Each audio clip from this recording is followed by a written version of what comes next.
Buenos días compañeros y profesor, mi nombre es Andrés Humberto Portilla Carreño y el día de hoy les vengo a exponer el informe final de la materia de variables ambientales en sistemas agrícolas, dictada por el profesor Carlos Eduardo Orozco Osorio del SENA. Inicialmente se tiene la zona de estudio va a ser una finca en el municipio de San Gil, más exactamente en la vereda de Olla de Monas, está más o menos queda a unos 10 minutos de San Gil y la producción que se tiene acá es principalmente de café con agricultura tradicional, ¿sí? La escala de esta es una pequeña producción y el café es plantado más o menos a unos 1.300 metros sobre el nivel del mar, lo cual es básicamente idóneo para el cultivo del café. En esta finca se tienen más o menos unas 10 hectáreas, de las cuales están plantadas entre 3 y 4 hectáreas de café, y se tienen dos aljibes, de las cuales se suministra de agua a la finca. Bueno, las variables a monitorear van a ser tanto el suelo como el agua.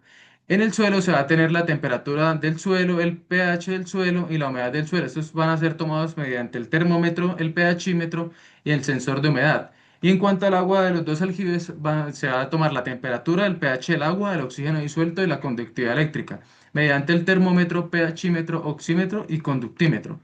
Inicialmente, pues el procedimiento técnico para el muestreo es un muestreo puntual que se hizo en dos jornadas y se hicieron 3 puntos de muestreo en suelo y 2 puntos de muestreo en lo que son los aljibes. Sin embargo, pues algunos datos de esos son ficticios, pues no se tenían los utensilios para tomar el dato técnico.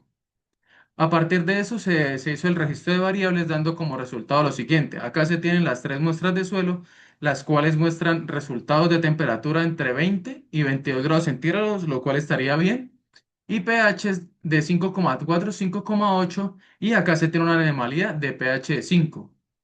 Para las tres muestras de suelo se tiene una humedad, perdón, entre 30% y 35%, lo cual también está bien para una zona cafetera.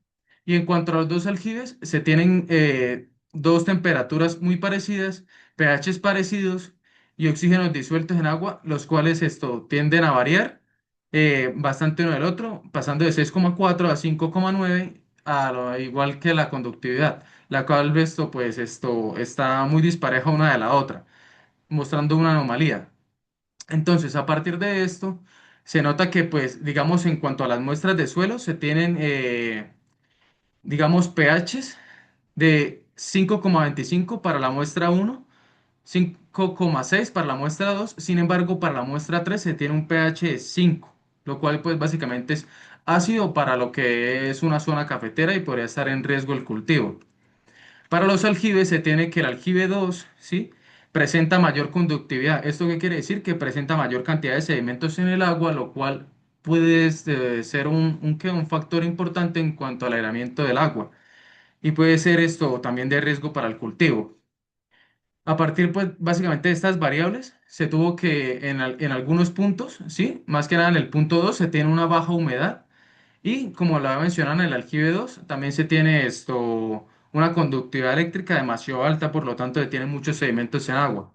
Como conclusión básicamente de lo que viene siendo todo el estudio que se hizo en el curso, se tiene que en general la estabilidad térmica está bien, ¿sí? El aljibe 1 está en óptimas condiciones. La zona P2, o bueno, donde se tomó la zona, la muestra de suelo P2, se tiene una alerta de humedad, pues tiene una humedad muy baja.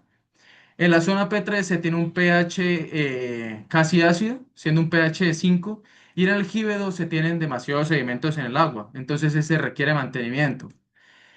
Como final y conclusión, se tiene que el suelo presenta condiciones aceptables para el cultivo del café, que el agua de los aljibes presenta condiciones adecuadas en general, excepto el aljibe 2, y que el pH del suelo es generalmente ácido para algunos puntos. Básicamente, como recomendaciones, se tiene que hacer un monitoreo periódico de estas variables, controlar la calidad del agua y hacer el seguimiento del pH del suelo. Muchas gracias.